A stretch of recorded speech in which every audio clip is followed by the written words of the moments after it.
Welcome to The Gap, where it's our mission to bridge the gap between training and on-field performance. I'm Brett Hart, owner of Hitman Performance. And I'm Dan Labadia, the owner of Jack Javelin. Hope you guys enjoy the show.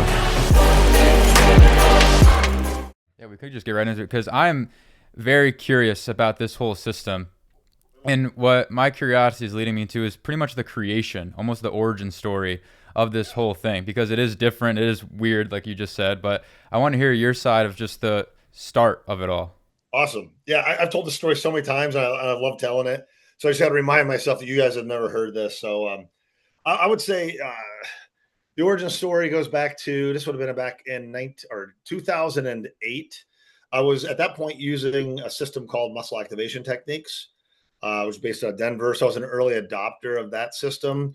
And for those who are watching or listening who are unfamiliar with it, in a nutshell, what MAT teaches is to do a right versus left comparison for symmetry and mobility, active or passive. And they would focus in on the most restricted, the most differential from right to left side and discrepancy in range of motion.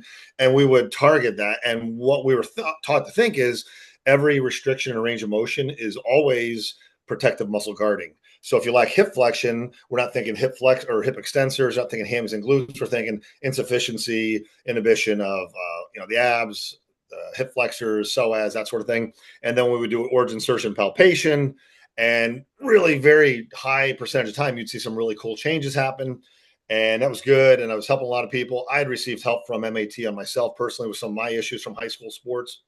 And I was working with the Chicago Cubs at the time. So at the time, I was the only guy in Major League Baseball using MAT. So things were going really well. And then I had this guy come in, Al Kamenicki, saw him for a session, and there was like no functional outcome changes. And so I'm already like, all right, this is already screwy for me. Because even with MAT, we were seeing, really excellent results, maybe 2 out of 3 people, like really, well over half the people, really cool results with power production, force production, pain alleviation, increases in range of motion, that sort of thing. And this guy, there was no changes on Al, and comes in for a second session and there's no changes. So I'm already like, hey, dude, let me help you find a chiro or a PT or somebody else with a different perspective, because what I'm doing isn't going to help you. And the more I was pushing him away, the more he's like, I'm sticking with you because you're not a liar. I'm like, what are you talking about? He's like, look, I've already seen a lot of people that they'll see me 40, 50, 60 sessions, and then they tell me they can't help. And you're telling me after 2, you're not just in this for the money. You really want to help me. Like, yeah, I really want to help you. And the best way to do that is to send you to somebody else, because I'm tapped out right now. So that was kind of the beginning of the origin story, because I was just this frustration and not being able to help Alan with his restrictions. And what he would present with is when I would put him in a prone position on his belly, he had no ability to extend anywhere up and down the kinetic chain. So he couldn't hip extend. He couldn't shoulder extend. He literally couldn't pick his head off the table. Like, it was like, put a turtle on his back. He put Alan on his belly, same story. Like, the dude couldn't move. He was like immobilized there.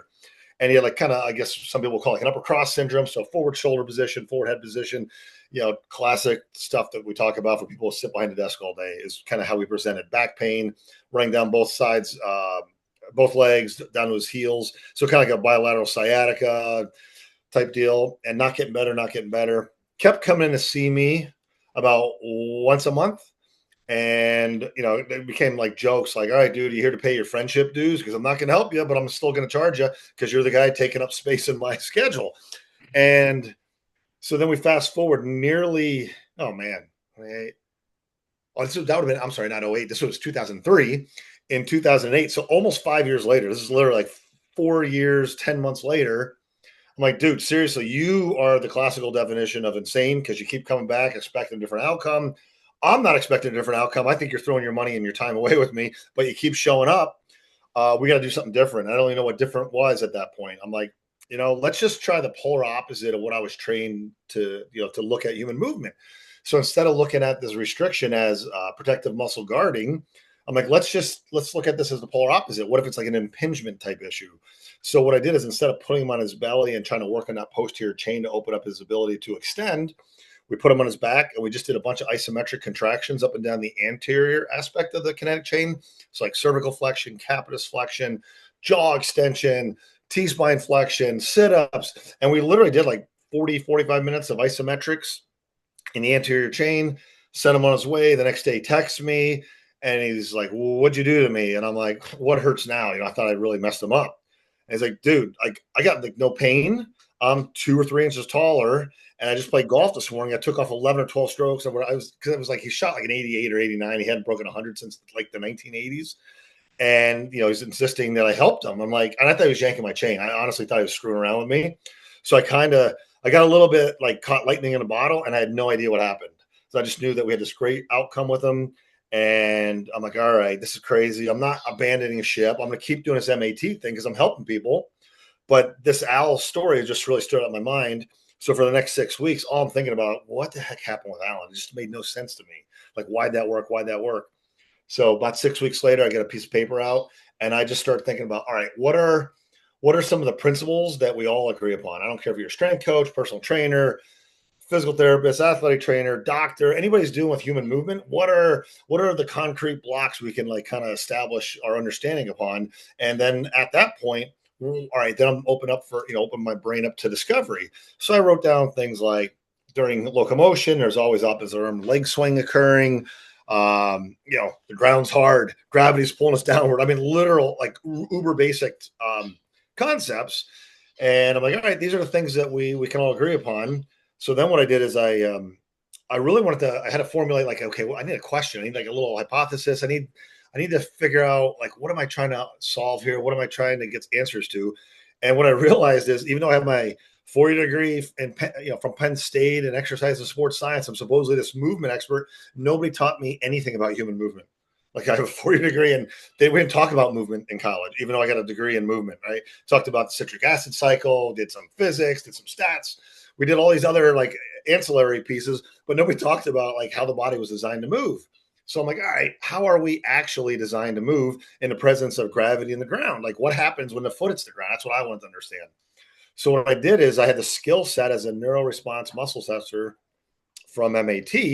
And with it, you can get these binary responses from the nervous system. Like, think of it as good and bad, or safe and threat, or happy, unhappy, whatever you want to phrase it.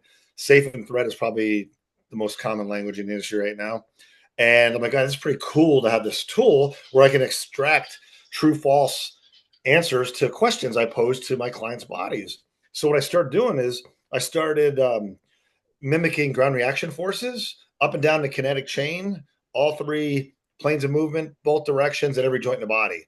So in plain English, I bent the dude's big toe down, and I found out what the response was in a neuro response test, and I bent the client's toe back and found the response, and saw it was opposite. Start piecing it all together. Lo and behold, I uncovered, I call like a joint action map that essentially modulates, regulates, governs human locomotion. And to me, human locomotion is like one of our 2 most basic, fundamental, mature patterns. We got to get upright or squat pattern and put one foot in front of the other. So all of a sudden, after a couple of weeks of screwing around with clients, tinkering, I found these common patterns, these joint actions that fit everybody from really elite athletes down to grandma who had just had a knee replacement. And the same pattern is present with all of us. It's opposite arm leg swing, triplanar joint actions that are consistent when we go through a pronation or collapsing cycle versus when we're propelling or exploding or supinating. So just looking at human movement through the lens of pronation, supination, joint actions, boom. So 6 weeks after Alan, started screwing around with it. Probably within 3, 4, 5 weeks, I had about 95% of the joint actions that we have now in its map. So then I start using this map to really find gaps in the map, and like your podcast, the gap. So wasn't even trying to throw it in there. I just see the gap right behind you guys. It happens more than you think. Like, I would say every episode, one of our guests, whether it's intentional or not intentional, they say, "Oh, we got to bridge the gap," and Brett and I are just looking at each other. So it's like that's the whole point of our podcast. It's like bridging different styles of strength and conditioning together. But I think that's so funny. But one question that I have is, you said it took you almost 5 years to really dissect Alan's case and try something completely different, and focus on the anterior chain and all these different things.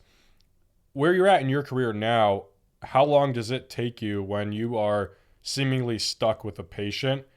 That was a 5-year gap earlier in your career. Now how long does it take you to try something new? Oh my God. Well, I mean, within every square one session, we can go with plan A, B, C, D. So I can burn through all kinds of thoughts. I typically tell clients, like, look, man, if we don't move the needle for you. And most people approach me for pain, and we get all kinds of people, but it's usually the commonality is people approach me for pain. They're not getting results from other folks. I now sell my clients 2-session packages. I'm like, look, I'm not saying we're going to have everything perfect in 2 sessions on everybody, but if we don't make a meaningful impact on your pain or your range of motion, whatever you're looking for in 2 sessions, I probably won't in 20. So most of the time, if we're not getting some meaningful change in about 2 sessions, I'm already referring them out. Now, the cool thing about that is about once every 2 years, I can refer somebody out because we're dealing with fundamental principles that apply to all of us. We have a very, very, very high success rate. So now I have very few frustrations. And when we have a person like that that's frustrating, it kind of scares me because it's almost always indicative of like hardware damage that hasn't been detected by somebody else. But then that also rarely happens because a lot of times people find me after they've already seen a number of hardware or tissue interventionists. So they've probably already seen a doc, maybe a couple PTs, chiros. So if they really had a hardware piece holding them back, it was probably going to get detected before I ever got my hands on these people. So I'm kind of the benefactor of I'm like kind of a little bit the last ditch guy. So by the time they find me, all the other hardware stuff has been ruled out. So that's also probably part of our high success because the only thing that hasn't been looked at with a lot of these clients is, okay, looking at them through a neural lens. And I think we have a really solid, rock solid foundational framework to assess how the human body was designed to move and the neurological implications of it. What are So some of the 2 most sessions instead common? of 5 years. Yeah, 5 years. What are some of the most common things that you see from threats that like, and how do they present it? Is it just, can you tell by how they're standing, how they walk? Is it just them giving you a little bit of background on their Love it. training? No, if they're breathing, I'm assuming they're compensating. And if they're not breathing, they're probably not compensating. That's pretty much it.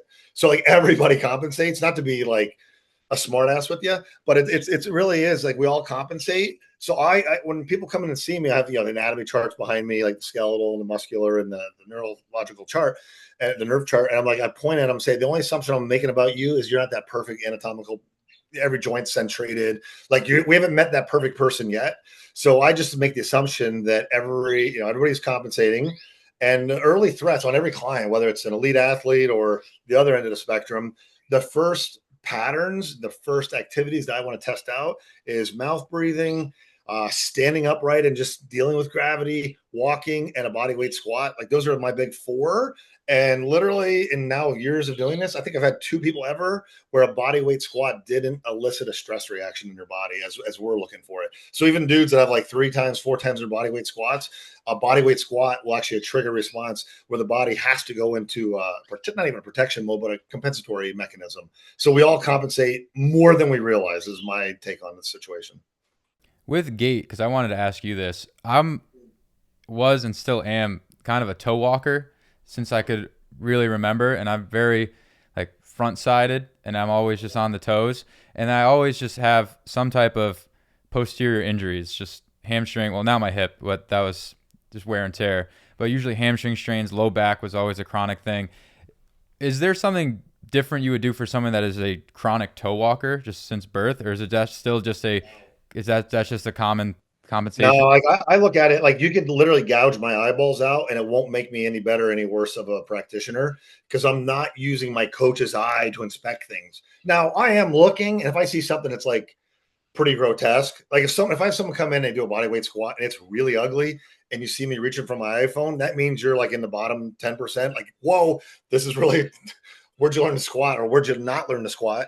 So if it's really an obvious like, whoa, I've not seen this poor movement, then I'll probably film it as a before and after baseline.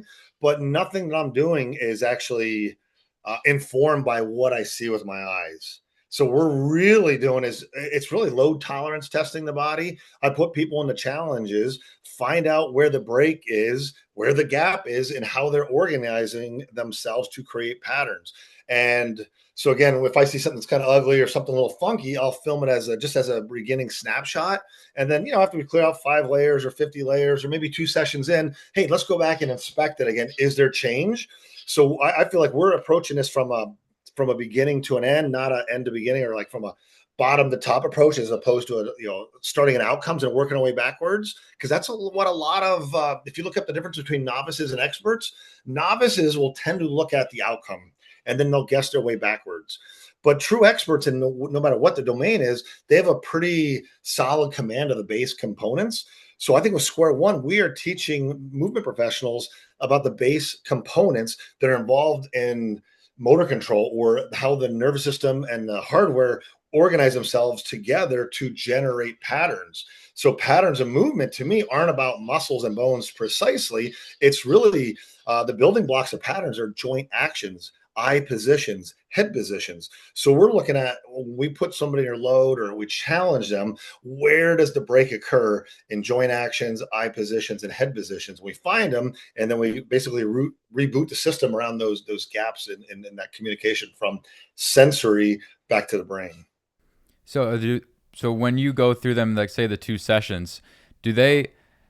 Because I'm just thinking from a traditional PT sense, there's always some level of maintenance you need to maintain pretty much throughout the rest of your life to make sure you don't do the same injury over again. So with your system, is there maintenance checks that you need to do like every week after the 2 sessions, or is it like you're fixed up and you're good for however long?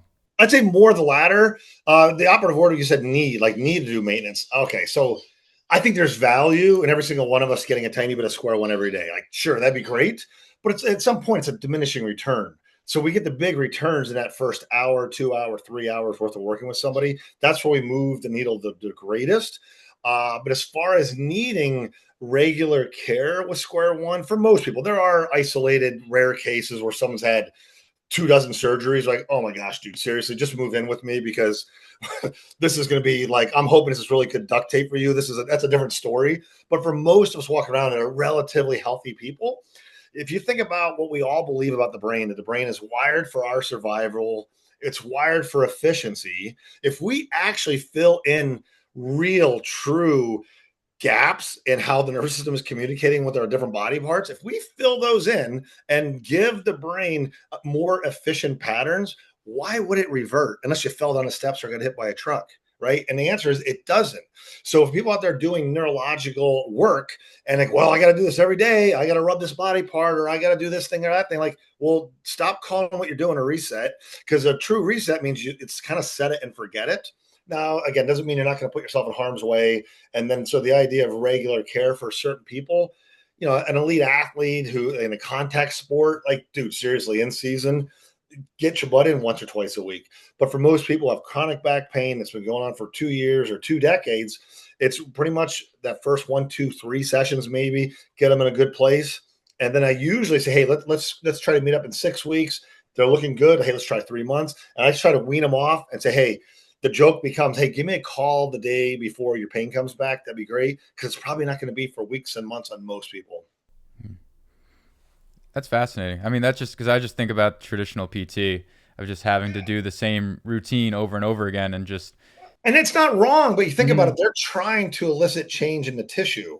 And we're really just setting that neurological foundation so that when you do training, it can land on better soil. So I said, we're just preparing the soil. So whether you're doing PT exercise or athletic training exercise, whatever you're doing, it'll just land on better soil. So you need to repeat exercises if you're trying to change muscle and tendon and ligament thickness. But that's what we're doing. We're just trying to get the software upgraded so it doesn't have to compensate. So more efficient patterns emerge, so that every exercise you ever do is, now we're training closer to optimal patterns, as opposed to forcing the body to figure out plan C and D and quadruple X kind of deal. So we're just trying to get the person's nervous system just less encumbered, so more efficient movement returns pretty much instantaneously. So it's more of a software update, not trying to change the tissue. We're setting stage so that you can have better tissue adaptations. So Dan Fichter talked to us about, like, he uses isometrics, and he was a very big testament to getting you on the show. Like, he really wanted. Dan's the man, man. Everybody says it, but it's true. He's just legit, that dude. Yeah, so he was talking about isometrics, and I know you utilize isometrics within your system. Yeah. How long are you holding these positions? Are they certain just joint positions, or? Awesome. Great question. It's hard. Like, so to kind of back this up a little bit. So when we're running a Square One session, what we're really trying to do is identify, like right now, presently, what this person's nervous system is working around, like what joint position, what head position, what eye position. So the intervention then is an isometric contraction. The thing is, how do we know when that intent actually starts, right? So it's not like some red, green light goes up. Oh, now their intent starts. But as far as I can ascertain, it seems that to be about a 1.5 or 2 second hold is all that's required to kind of flip that switch to get the brain to then perceive that that position is no longer a threat. So it's really about a 1.5 second, 2 second deal. And I know we get associated with isometrics, and I love isometrics, but I've run my system where we've done eccentrics and concentrics and isometrics. The reason I chose isometrics is because it's just quicker to do a 1.5 or 2 second ISO than to do 4 or 5 concentric eccentrics. They all work. To me, within square one, it feels it's more about the specificity of the position that we're trying to emphasize more so than it having to be ISOs. But yeah, we chose ISOs because it's just the quickest. It's the most efficient use of our time in a square one session. Would you say you'd get better results for someone with a higher training age or like that mind muscle connection? I think the best responders are like the less time you've been on the planet, right? Because when you're 12 years old, and whether it's an athlete or just a kid who's just a regular kid who's not playing sports, you've been on the planet 12 years. You stubbed your toe twice. You haven't had your heart broken yet. You've only eaten McDonald's 50 times instead of like 1,000 times. So there's just less hits on the system. So I would say younger people are like, dude, like it's like tuning up Ferraris. Like kid comes in, he can't bend his knee because he twisted his knee in basketball. And like, okay, like sometimes 30 seconds in, 2 minutes in, the kid's jumping up and down. It's crazy because there's just less layers of garbage to work through. So I'd say age and training age both matter. But I would say like it's cool when I've had opportunities to go work with like either pro athletes or like a D1 squad. It's like it's so refreshing to me because I'm used to putting together old Fords and Chevys, guys that maybe were has-beens or never-beens, guys like me, they've had like knee pain or back pain for 20 years. And, so many years of compensation. Like, well, we usually help them pretty quick, in a couple, 2-3 sessions. And then you get these D1 athletes, I'm getting like 6, 7, 8 minutes. And like all these guys, their pain's disappearing. Like, what the heck? This is like, those guys make me feel smarter because I'm working with a Ferrari, not an old Dodge, so it's younger, and the more elite the athlete, they tend to just be our best responder. So give me an 18-year-old D1 athlete who's never really been actually injured. Oh yeah, dude, it's typically a pretty nice little cakewalk. Speaking of elite athletes, we had Sam Davis on our podcast a couple months ago, and he had mentioned that now the square one system is being implemented into a few professional NFL teams. And so do you know anything about that? Like how does that work? You guys train them up and then they go or they learn the system on their own and then they implement it with their guys, or how does that work? So to date, and I missed a couple. There's 3 teams I know that we have staffers that have been trained at square one. I'm not sure if I don't know.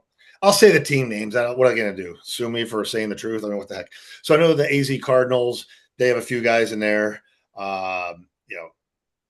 2 guys that we've trained. Well, I guess it's one guy's observed a lot. So we have like 1.5 guys with the AZ Cardinals. We got a strength coach with the Lions, and that's almost been 2 years now. The Texans had me down through Matt Van Dyke. So we went down and trained their performance staff and the medical staff. So we did 2 days with the Texans, and I try not to bother people. So it's not like I'm hammering, hey, how you guys using it? Give me a report. I get a lot of things in my life. I kind of set it and forget it. If you need help, I'm here to help you, but I'm not going to be the guy that's going to be tugging your, hey, give me some testimonials. I'm just not that guy. So I don't know to what level they are or are not using it. So I know the Texans have been good, so I'm not going to try to, hey, that's a square one thing. I'm not going to be that guy. You're not trying to take all the credit? What do you mean? No, it's so silly, man. Like, totally, because I don't want the responsibility either. So I don't want the credit or the responsibility if things go sideways. No, but there's a few teams. Amazing feedback we get, especially from the performance people. Because I like the cool thing about strength coaches, it's like all we care about is does it work and does it work consistently, and am I not going to hurt people? If we check those 3 boxes, strength coaches are like, I'm on. I don't care if it's magic beans. If it consistently works and nobody's getting cancer from it, like sign me up, right? So I love the performance people. So they've been very receptive. The strength coaches, I think, are our most receptive audience. It's the easiest buy-in because we can show functional outcome changes real quick, and they just love to, they just love to use it to, whether it's a return to play situation or just clear out the nervous system so that they're getting more efficient movement. So I can't really speak to exactly how different teams have used it. I will say that, we have one at the Lions, 1.5 to 3 people with the Easy Cardinals, and a bunch of people with the Texans. And they probably half of them might have moved away by now to different teams for all I know. That's cool you just said that, because I had that question formulated in my mind about the performance side of things, because just in the traditional sense of feeling better, you're either in the health rehab bucket or the performance bucket, and it's hard to kind of blend the two together. But what it seems like what you're saying is that it's efficient and it works, so it seems like it can seamlessly blend into the performance side of things. Because I mean, I think it gets rid of so much guesswork. Is square one all the answers to everything about human movement? Of course not. But we can do things like, okay, this guy's gonna do bench press and sprints or whatever he's training. So instead of like, well, he didn't get injured today, that's good enough. We're saying, dude, did you ever interview the nervous system and find out if that makes the nervous system happy? Because if it's not, and you get them to perceive sprinting as now a happy scenario, whoa, we can actually train them harder, more volume, whatever you want to do. So it actually opens the door to more intensity, more volume if you want to go that way, as opposed to, well, we've been doing it this way for 20 years and the evidence seems to point to that. Like, screw that. Literally, we can look at how is the nervous system responding right now. And if it gives you a green light, that's the nervous system say, hey, I can handle more, give me more. And if you're consistently saying like they can't handle it, if you're doing the score one, like, hey, this is a good time to back off. So it actually lets you be more aggressive if you want to, but also at the same time more cautionary if you need to. So it just gives you a little bit more like eyes inside the body than just using our good old coach's eyes and following templates that other people have had success with. And there's nothing wrong with those things, but you want to get a little bit more granular detail about how the nervous system is responding to your programming. Like score one's amazing for that. So how often would you do that to test and retest with, say, like a 12-week program? Would you do a pre-test, middle of the program test, after test every day? I think it's malleable. It depends on your training situation. Like if you're working one-on-one with an athlete and you have them one-on-one for an hour, oh my gosh, I would have square one a part of every session. Like, hey, let's clear 2 or 3 layers at the beginning of the session and then just check out how things are going during the workout. So instead of chatting about, hey, what'd you do this weekend? Like, do a run square one. Like, let's fill those little tiny those gaps of those little breaks with like, hey, let's keep upgrading the nervous system versus, but if a team hired me to come in and work with all the guys, I'd be like, all right, well, let's get one-on-one, over the course of the first couple of weeks. It'd be really cool if I could spend 10 or 15 minutes with each one of your athletes. And then we'll circle back around. Then we'll okay, let's prioritize your studs that are injured all the time. And then we'll go for your studs that are like healthier. And then go for your second stringers that are hurt. We'll just kind of prioritize how we would put that time. So it can be super malleable if you're a one-on-one situation or you're one guy or one gal work with a whole team of athletes. You'd have to figure out what works with that culture and the time restraints you might have. So if you have a one-on-one athlete and you're doing, say, 5 minutes of square one at the beginning of the session, would that expedite the warm-up process before the sprinting or lifting session? Yeah, I think generally it would. And if I had a brand new athlete, I would just slowly start shifting it that way. I want them to feel comfortable. They might really have some emotional connection with their warm up, and he's had an injury history. So we might say, all right, do a little square one. We'll do the normal work, or, warm up. And the next time, if their warm up's taking 15 minutes, like, hey, let's just do 13 minutes. And I just kind of tone it down a little bit because it's like, I'm not anti the warm up, but if we get the nervous system humming, like I think you can get them to a position where in a ready state a lot quicker. Because I'm sure you're familiar with the ramp protocol on how to warm up. I'm not. So this is what you're taught for like a CSCS. I did exercise science at Springfield College, and the ramp protocol is just what is taught, how to properly warm up before a session. It's raise the body temperature, activate key muscle groups, mobilize, and potentiate.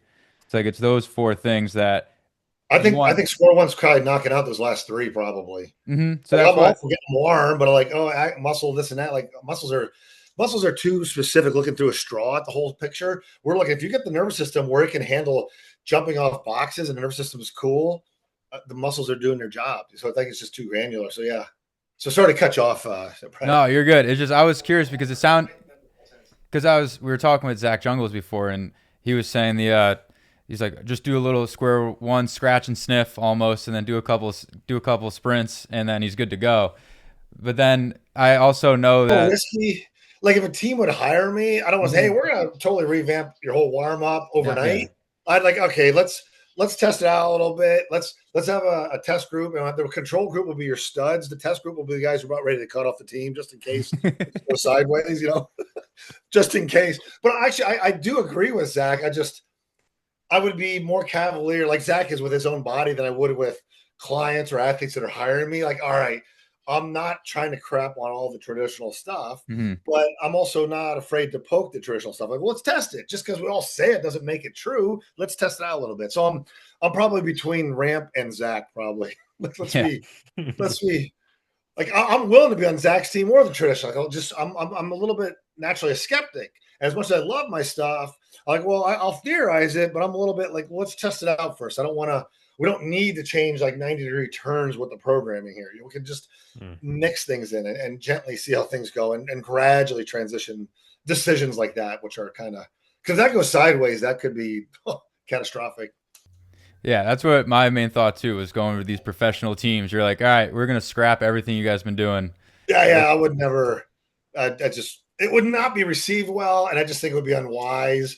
Because there's a chance that, oh yeah, that's going to work out great, but the risk is greatly outweighs the initial benefit. Maybe I like just the speed piece. I think a lot of coaches like that too, because you want to milk as much as you can. Going back to the health and performance, strength and conditioning coaches, that's why I just didn't do physical therapy, because I want the performance. I want the high vertical jumps and I want the big weight room numbers. But you don't want to spend, like the traditional ramp warm-up could take 10 to 20 minutes, depending on how big the group is, how new the exercises are. So if you have something that can get the nervous system aligned, which majority of college kids just aren't. I mean, right. So anyway, we're all compensating. Absolutely. Like, yeah. So, right. You take a 20-minute warm-up, and if we introduce like some square one to a team, like, and we actually just cut it down to like 10 or 12 minutes, like what's the savings? Like that's an hour a week. Like, what's that look like over the course of a year? You're like literally shaving off days worth of warm up in the course of a year. Like, so it can have a meaningful impact. That's more time to do skill work or conditioning or whatever you need to work on. It just gives the coach more time, honestly. So it's like that front end 10, 20-minute investment per kid is going to pay dividends in time savings over the long haul for sure. What's been the biggest pushback from posting on social media? Because I know you've started posting more on social media and everyone has their own opinion on there. So what's been the biggest pushback you've seen? It just cracks me up because we honestly don't get that many haters and trolls yet. Because that to me, that's just evidence we're not that big yet. But they just crack me up because it's like they'll come on and the cynics are like, they don't ask questions. They already know it all. Like they're closed minded and right away, your stuff's bullshit. That's what they'll say, or well, you're a liar, you're a charlatan. And I'm like, usually give them a smiley face and I ask, where's your evidence? And then it's crickets. And then it's like a personal attack. Like, wait, so where's your evidence? Like, well, you're the one that made the assertion. I didn't. I didn't even make a claim. I'm just putting stuff out there. I'm not claiming that we're curing pain or anything. I'm just putting information out. So the big pushback would typically, and this is not going to fall, some people it's going to piss them off, they tend to be people that are waiting to be accepted into PT school halfway through PT or maybe 2-3 years of PT experience. And I got no problem with PTs, but if I had to like summarize what our haters look like, they just tend to be young PTs or PTs in training because they just spent a lot of time in school, lots of money, and we're coming along with a different message. But their professor, who's never stepped foot out of the university, never took a single person out of pain, told them that they're healers, even though, like, well, where's your evidence of that? Where's the guy who taught you this stuff? Where did he help anybody yesterday or last week or last month? Usually not. So the cynics tend to be people that are, herd, the people that are part of the herd. They're just protecting the status quo. Yeah, that's the biggest pushback. Like, your stuff's bullshit, but all right, based on what? This can't be. Well, that's not a real strong argument. Like, I'm open to being wrong. We honestly, I don't think we got our first hater until about 2-3 years ago. And it just cracked me up like, oh my gosh, wow, we're bigger than I thought because now we're getting our first haters. This is awesome. Like, this is really hilarious. Like 10 years ago, nobody knew we existed. So I love more haters. It just cracks me up. So. Yeah, that's always a good sign. We talked about that with Dylan Shannon, who was on our last episode, but it's the same thing as like whenever you're getting onto a new platform and you're starting to grow your audience, you'll start to notice that. Like Brett and I have been talking about how we cross post on Facebook right now. So whatever we post on Instagram goes to Facebook. And I've been doing that for like 6 or 7 months now, and it just started picking up steam. And the reason I could tell was because I started getting all the people who don't know who I am on this new platform are just commenting all this crap on my stuff. And I'm like, oh, that's a sign my page is growing, and it's like it's gone 15x in the last 2 weeks or whatever. So it just goes to show it's a Do they straw man you too? Like, well, you said this. Like, where? Like, point that out where I said that, because I never said that. You know, it's hilarious. well I get a lot of that.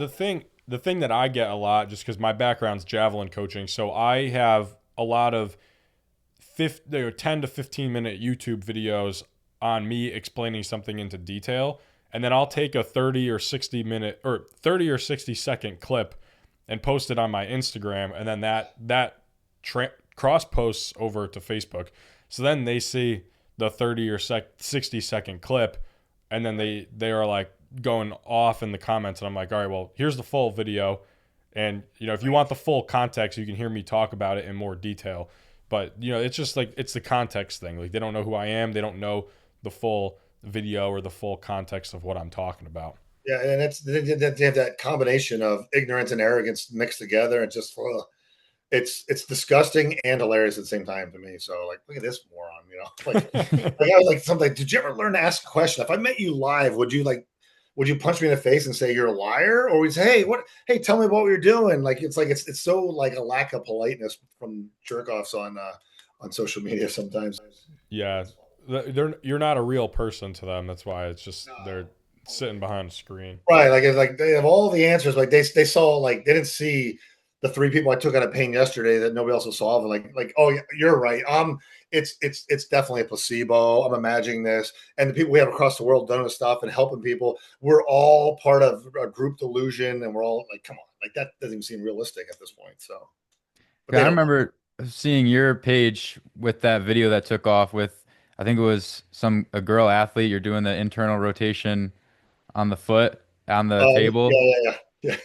Like That's that's the one that gets all the hate. If you want to see any of the hate, just go to that post. That's like 99% of the hate. That one, they people love to hate that one. so what exactly were you doing there that make it safe to go into that position versus not? Just ran square one, and based on the commentary on it, because a lot of times I don't even put on the resolution, because I would say my kids like eating food. So if I actually, hey, here's exactly how to do square one for free, well, you wouldn't need me, right? Like if we got something that's unique and valuable, like, well, sorry, I'm supposed to apologize. I'm going to charge you for this information. Like, come on. But what I did is, I believe, if I remember, the guy's left foot didn't turn in, and I believe it was actually the same side. I think it was external shin rotation. We ascertained that is what he was actually guarding against. So we did an isometric into right shin external rotation. When the camera was off, came back online, boom, it opened it up. So then even like loaded them up all different ways, we didn't lose the effect. And that literally happens like 99.99% of sessions. So that was actually something we see multiple times every day. That wasn't some unique thing. I just happened to have the camera on, and I don't know, something. I don't know if the algorithm like that one, because it's like it literally probably was generate like 80% of my followers on Instagram is that one post. Yeah, I mean, it got one for me. Because I love, I mean, performance is going to get enhanced if you feel better. Like that's the name of the game. If you feel like shit all the time, you're just not going to perform at the level you want. So I think that's why strength coaches or people that want to be athletes, I'm fit into both of those categories, that you want to feel good, you want to get your athletes to feel good so they can just perform better. And I see something like that where it, presumably when you look at it quick in a short clip, like how you guys are saying, it seems kind of like dark magic, or it seems kind of Sure.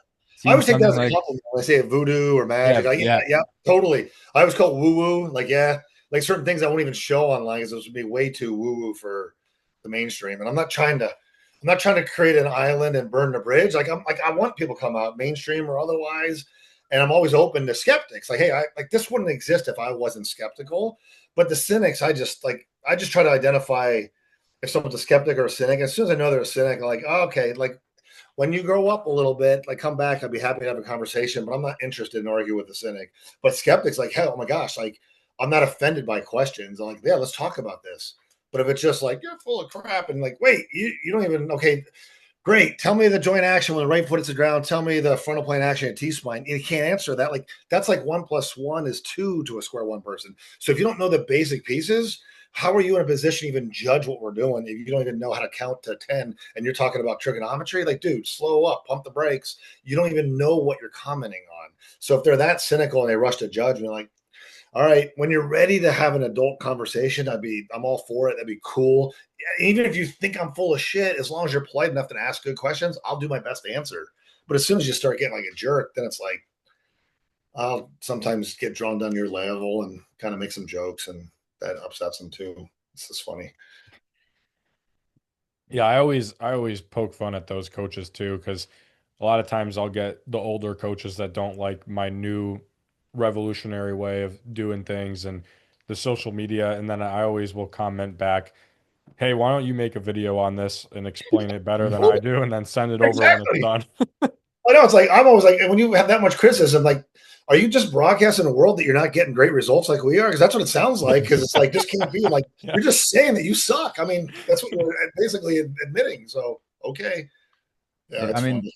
that everything that's drawn to me is the people that have the success. I mean the Yeah, testimonials totally. and like you want to see it work before you like go into it a little more and 100%. I mean, if I didn't know what I know and I saw this, I'd be like, okay, this guy's probably full of crap. But I'd probably start watching and maybe, hey, tell me what's going on. Like I'm having a hard time wrapping my head around it. I would ask questions because I think I'm more of a skeptic, not a cynic. mm. So yeah, I just think it's like if the quicker I can qualify skeptic versus cynic, it just life is a little easier, less not a lot of strife going on then. What's something that people misunderstand about Square One? Like what is some like what's a big misunderstanding that you've seen from people you've talked to? Uh, I think one of the common ones is that I think people find it hard to believe that it is a bit like set it and forget it, where it doesn't mean we get everybody perfect in 1 or 2 sessions. We never need to see them again. Like, of course, injuries are going to happen. They're going to get crap sleep. So so some maintenance sessions is good. But a lot of people have a hard time believing that our stuff lasts like it does. And I always try to shine a light on that. And that's why I say stuff like people who are doing neurological work, and it's not even to pick on people or it's not even a competition thing. But I'm like, if you're calling what you're doing a reset and you got to do it like every 6 hours or every 2 days, it might not be a reset. So I think the idea that how long the effect of what we're doing tends to be for most people, that's just hard for our industry to wrap their head around yet. Because again, we're so conditioned to look at human movement through the hardware lens, and we're not so conditioned to understand that if the nervous system is happy, dude, you're gonna have like awesome results. You're gonna have great mobility that lasts, and strength gains that last, and power production gains that last, and the pain just tends to go away for most people. So I think that's the biggest misunderstanding or the hard thing for I think a lot of people who haven't been around what we're doing to accept, I guess. Have you noticed with the people that you've worked with also comment on different lifestyle factors getting enhanced as well? What do you mean? Just from just like an emotional sense. So like because if someone's in chronic back pain all the time, I'm sure they're going to be more stressed out or they're just going to be more irritable or they're going to have terrible sleep or something like that. Like, Other so factors. those different types of lifestyle factors outside of sports performance. Yeah, like I know at first, like people were saying, like, well, you're probably only helping people who have a good high mental buy-in and they eat really well. Like, no, like most of my not maybe current clients, but I've had many clients that eat like total trash. And most people walk in my door, they think I'm full of crap. Like, I mean, like most people are coming in, oh, I know your stuff will work. It's pretty much turning skeptics into believers every day. So we're not really benefactors of the placebo, looking at these different lifestyle factors. But one thing, and maybe this is even answering your question, but a common report we get is people coming back and reporting after that first or second session this dramatic improvement in sleep. And sometimes it's a subjective thing, but sometimes they have like an aura ring or something like that. Like, dude, look at my numbers. These are my best numbers I've had in a long time. So I'd never try to tell clients going into that, but that's like one of the most common reports we get. Like, what are you doing to me? Because my knee pain's like it's halfway gone. It's still kind of there, but I'm sleeping like a baby since you worked on me. So that's a real common thing we see that changes. So I'm not sure if that answered your question or not. No, it definitely does, because I've noticed since my surgery, my sleep has been terrible, and I think it's. I mean, well, the first 2 weeks was heavily medicated, so that kind of didn't help. But it's just, but since being off that, I just think it's because your nervous system and your body just is still battling. You're in healing mode, man. Yeah, Your brain yeah, have to allocate resources to healing and not to recovering from plyometrics. It's recovering from, a car accident that you chose to have intentionally. yeah. That's what it is. It's Yeah. that's a big hit. Speaking of the car accident that Brett I've had chosen to have on me. I had Yeah, sometimes you need it. That's what surgery is. yeah. I mean, I had Yeah, absolutely. yeah. I've had 2 elbow surgeries with my javelin throwing background now, and we've had Brady Volberg, Dak Performance and Health. Dak Performance and Health. We've had him on the show, and he is not, I wouldn't say he's anti-surgery, but he's definitely very big on that whole situation of basically like, if you're going to have surgery, you want to know what is actually happening. Like, it's a very invasive, it's very traumatic. And when you're saying that you're having surgery, you're basically saying that it's out of my control to fix what I've done, and I need someone else to go in there and fix it for me. So he's very big on that, like, holistic side of things. Like, if you are going to get surgery, just understand that you're basically saying, I can't fix this on my own. Mm. Would you say that you're in this, like, are you in the boat of anti-surgery, or do you try to just do everything you can before surgery is like last resort? Yeah, I think I'm probably more the latter. I'm not anti-surgery because there are cases where it's absolutely necessary. I mean, like there's certain injuries like an ACL tear for someone who wants to keep playing sports. Like it's probably going to have to be repaired at this point in time. So like there's certain things that just have to happen when the tissue has been so degraded. Like that's just part of the hardware solution that has to occur for certain people. But now you get somebody who's like, well, I got a meniscus damage and yada yada yada. But they're like my age and they just want to play golf like 2 or 3 times a week. Like really? Like that seems like if there's maybe we can be a little more conservative. What if we did some square one? What if we did some strengthening? Maybe we can get this 90%, 95%, and maybe that's good enough that you don't want to go under knife. So I'm not anti-surgery. I recognize that it has its role in certain situations, but absolutely, if someone wants to try to avoid surgery, I'll do whatever I can to help them avoid that. So I'm kind of I can swing one way really far, one way the opposite way really far on it. But we've had some crazy stuff like I'm thinking of some people we've had that needed a hip replacement, right? And older, like my age or older, 50s, 60s, whatever, and in a lot of pain. And we've run square one, and like I'm talking 80, 90, 100% pain gone in the first session. And then what tends to happen is great, it lasts 2 weeks, 3 weeks, and then pain comes back. We run square one, get them out of pain. Now it's lasting 2 weeks. Get them out of pain. Now it's lasting 10 days. And it's like, it's kind of like an old sitcom where the babies come, oh, the contractions are getting closer together. Like, dude, we're down to 2 days. Like, you're going to have to get cut here soon because there's only so much we can do. At some point they need to have that hip repair, so. Yeah, going into like the hip repair, I mean, pretty close. Yeah, but I was talking with Slater and working with him about it and really trying to go down like that neurological side, just the brain side of things. And my biggest question when I was learning about it and going through it is, how do I know it's neurological versus physical? Like you're saying, software versus hardware. Is it solely just going through all like the software testing and go through and trust it? And if it's still not there at 100%, you're like, all right, maybe I should go get it checked physical, because that's kind of pretty much what I had to do. I think you enunciated that pretty well in line with how I think of things. I always say, look, if you have tissue damage, there's going to be software stuff going on. And if you don't have tissue damage, there's still software stuff. Again, we all compensate and we can get things running pretty clearly. We'll never get things perfect, but if we run like someone like myself or one of our students that are really experienced and very proficient, we run 2 or 3 square one sessions on you. And that pain's like, only 10% better. Like, dude, like it doesn't look good, man. Like this is probably surgery is probably more imminent than you think kind of thing. And sometimes someone has some significant tissue damage and we actually get them 90 or 100% out of pain. It doesn't mean they don't have tissue damage. And there could still be that risk of like, hey man, we get your software humming, But you put yourself in the right situation, and this tissue is going to go. So you lack the integrity, but we got your nervous system so happy it's not even registering as pain anymore. It doesn't mean you're out of the woods either. So we always want to be cautious. And that's what I think comes down to communication with the medical people. Like, come on, guys. Like, we need to compare notes here. You guys are the tissue interventionists. You're the hardware people. We're the software people. We need to get on the same page with some of this stuff. I mean, how familiar are you with just the professional sense of like the professional athletes, like the increase of the Achilles injuries or the ACL injuries, like I've heard NBA, NFL? NFL guys talk about that, how it's just gone crazy the last like 2, 3 years. It seems like fairly recent.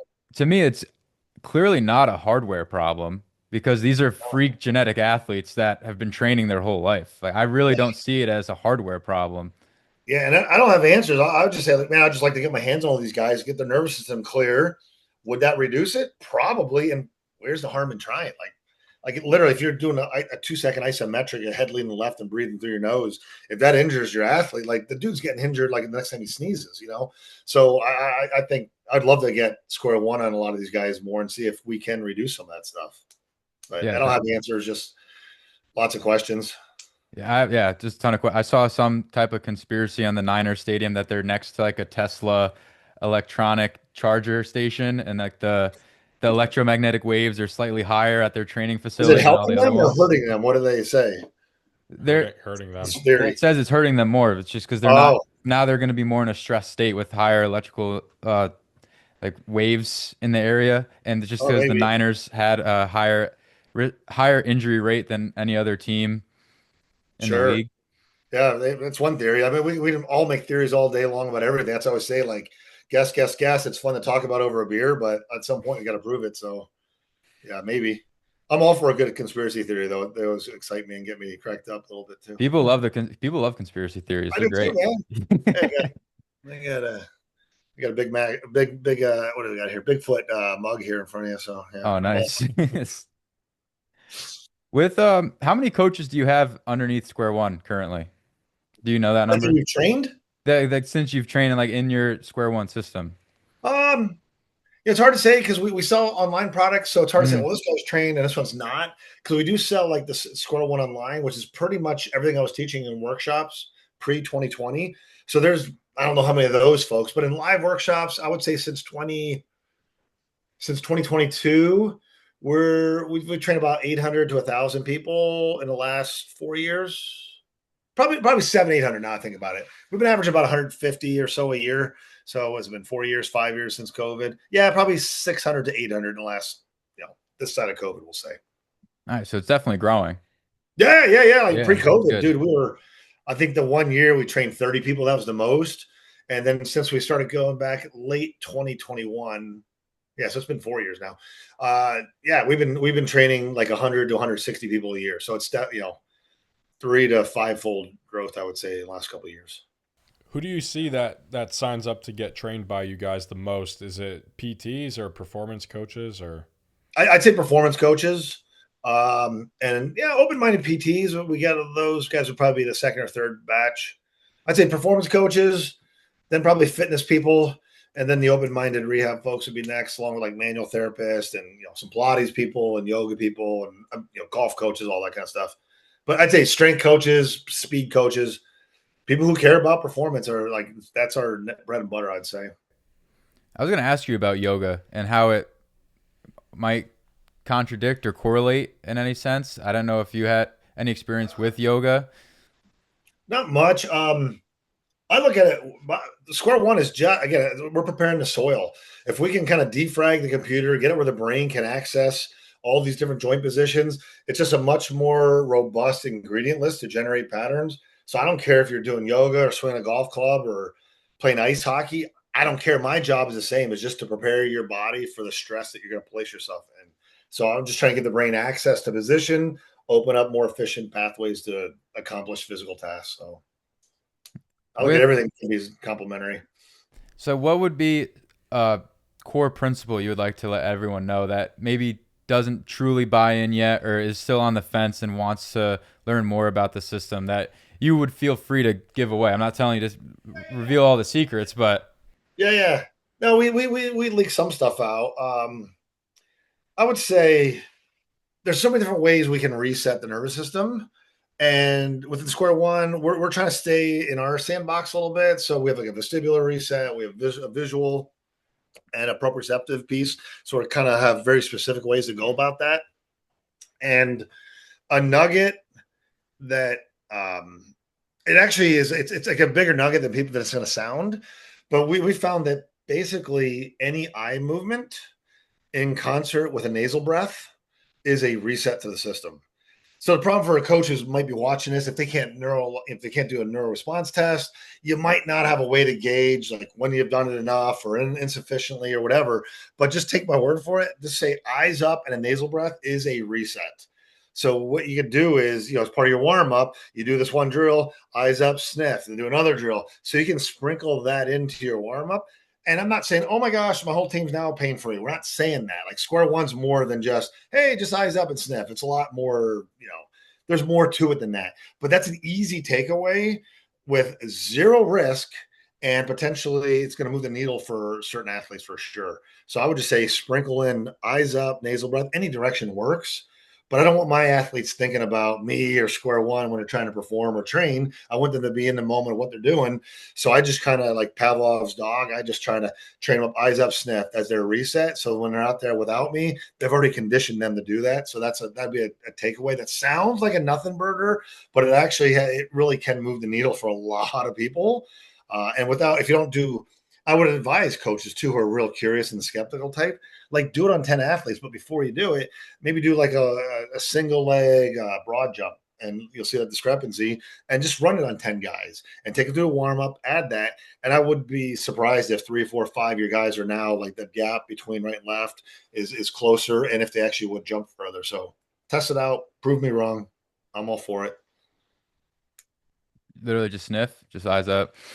It has to be an eye movement. So it's crazy. I've done it where I actually stare and nasal breath. It doesn't get the job done. And I'll have them do like a saccade with the fingers this close, and it actually works. So it seems to be any freaking eye movement whatsoever. And a nasal breath is a reset. Yeah. You just try it. Yeah. It's not like, oh my gosh, all the pain just eked out of my body. It's not gonna, it's my not hip's like healed. That's perfect. Yeah, exactly. She just healed up. Oh, this is crazy. Right. But it's all about putting athletes, clients into, I would say, like into environments that their nervous system perceives as a threat. Like I always try to tell my clients, I'm trying to make your subconscious think I'm trying to kill you. And then we say, no, it's okay, brain. It's okay, brain. And we do it again. We do it again after the second, third, 10th time you do it. The brain's like, oh, I can totally do this. So we're just trying to always put I'm always trying to put my clients in threatening situations and just trying to neutralize that threat perception. And that's all we're doing with Square One. Does this have any carryover to athletes that may experience a lot of performance anxiety, or is it that totally different? I think an input could be a thought. It could be a food. It could be a technique you're using on a golf swing. It could be an exercise you're using all the time. It's all inputs. And our brain is wired to have a binary response to every single environment, every single input, threat or safe. And that's it. There is no third choice. So, yeah, so thoughts and performance anxiety, that could be an outcome. It could be an input. Depends on the conversation. We got a guy in Lubbock, Devin. He's a high school. Devin's last name is escaping me right now. He's trained up in Square One. He's a head track coach at the high school. But a lot of his athletes are coming to him for performance anxiety. So like even taking like SATs and all that. So he's got all kinds of crazy stories of clearing that stuff out with his high school athletes, and they're seeing spikes in like performance, like cognitive functions, like better SAT scores. So it's like, awesome, dude. That's so amazing. So for life, I'm looking at Devin's name though. I got to give him a shout out. He's a good dude. It's just the older I get, the crappier I get with people's names. Devin. Sean, Devin how old are you? Ramby. He's Ramby. He's an awesome dude. Oh, Ramdy, you said? Ramby. Yeah, awesome guy. Oh, Ramby. Yeah. How old are you, Sean? 52. How long do you think you're going to continue to do Square One for? I mean, probably till I die. I mean, because it's like it's when someone comes in to see me, I don't care athlete or non-athlete, and they're not getting help, and then whether it's in the first 10 minutes or it's the end of the second session, and we have some kind of breakthrough where their pain goes away, or they can raise their arm overhead, or they get down on the floor with the grandkids or whatever, like that is like it's a high like no other, man. It's like, whoa, man, like to play that role to really change somebody's trajectory and their life, it's kind of addicting. So I kind of suspect I see myself when I'm semi-retired, I'll probably all right. I'll put my shield, put my sign out there to advertise. I'm taking on 2 clients this week. So I think I'll always do 4, 5, 6 hours a week with clients, even 20, 30 years out. So I suspect I'll be running pretty solid until at least 70. So I think I got another 15, 20 years of hitting it real hard, I think. Lord willing, if I get hurt and have to have a hip replacement, that might change my tune, Yeah. shorten the career. But my plan is to stay at it real hardcore for another at least 65, 70, and then kind of go into semi-retired mode and still do it as a hobby because it's fun and maybe even have more time to mentor other awesome coaches. And we try to do that now, but do that in even a bigger way. Because we get more and more guys starting to work for us now. We got I hired Brendan Smith in Australia to train up people in Australia, and then Tom Leith in Scotland. He's kind of come on as my CEO. He's going to be teaching more for us. So I see us having at some point 5, 10 people working with us, and just be a mentor to those folks as best as I can. But after about 2 days with me, like I kind of exhausted everything I could share with you, and I'm going to be Yeah. limited in my ability to help people, I guess. That's awesome, though. I mean, I love to hear the future and the trajectory and where you've come from and how you're not slowing down anytime soon. And I think it speaks volumes too when you say even like you're gonna keep going until you're not, and then even when you're not, you're gonna continue to do it as a hobby I just can't because you imagine love it. not doing it. Like, as I hear Yeah. somebody has pain, I don't have time today. Okay, come over at 6:30. Just stop by the house for 20 minutes. Like, let's just try it. So that happens all the freaking time. So I can't imagine I wouldn't. I don't know. I hear people that are suffering of pain needlessly. I'm like, literally, if we cleared out 10, 20, 30 layers in this person and it changes their life, it's hard for me to hold back and not do that. And I can't imagine I'll change too much in the future. I want more time to fish. I love fishing. But I can only fish so much, so I'll probably still be stuck with them at 80. Yeah. Speak a little bit about you're going to IHT, right? In Yeah, yeah. In next about month. 2 weeks from yesterday, I'm gonna be down there. Well, 2 weeks from tomorrow, we'll be doing a workshop. Yeah, with, Nice. with Slater. Yeah, Just talk a little bit about that. What's that yeah, looking like? And if people yeah, want to go, where can they sign up to go see you and learn from you? yeah. So down in South Carolina, it's gonna be in North Charleston. Jared Slater's our host. Who Jared and Jungle started IHT. Jungle's recently moved back to Minnesota, but Jared Slater is the guy behind IHT. He's a good friend of mine, one of the best Square One guys out there. Voracious learner, always learning new things and mixing different things up. Just an awesome human being. So he's our host in 2 weeks in South Carolina. To sign up or even learn more about Square One, I usually point people to our Instagram feed because that's where I'm most active. I try to make at least a post a day, and some of them are reposts from 3 months ago or a year ago. But there's links there to go and sign up if you want to learn from us in a live workshop, which I think is the best way to learn this stuff. Sean, that's awesome. I mean, I don't think we have anything else to really ask you, but definitely stuff that I want to get more into and more involved with learning because I truly think it could be a secret weapon for a lot of coaches out there that could just implement it right away with their athletes and themselves. I like that. It's funny because it's better when other people say it's a secret weapon. Because when I say stuff like that, I sound like a used car salesman. But absolutely, dude. It's like all these coaches are like, oh, they're humming and hawing and guessing this and that. Like, oh my gosh, dude, you guys are guessing so much. We could limit some of those guesses and get to where you're trying to get these guys so much quicker. Not every guy, but the success rate's real high with it. So, yeah, secret weapon. I like that, Brent. That's really good. Yeah, that's a testament to the product. The better the product, the easier it is to sell, right? It is. It is. But and I'll make sure you guys have my cell phone number. So like honestly, I'm pretty responsive when I give out my cell phone number. If you reach out, I'll reply to you guys and stuff. So if you have questions, whatever. Definitely appreciate it. Thank you. It's another good sign of a true friend. Fast response time.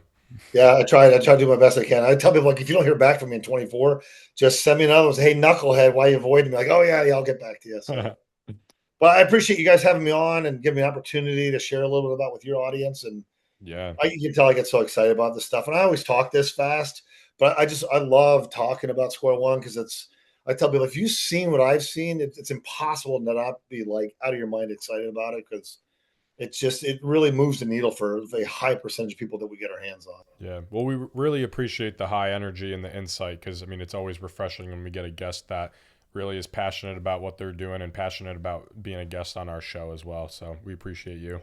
Yeah, thanks, guys. Appreciate you guys a whole lot. Thank you. Thanks for tuning in. And if you enjoyed it, please leave a 5-star rating and review and share the show, because the only way that this show grows is if you like it, share it, and tell your friends and family about it. New episode every Monday.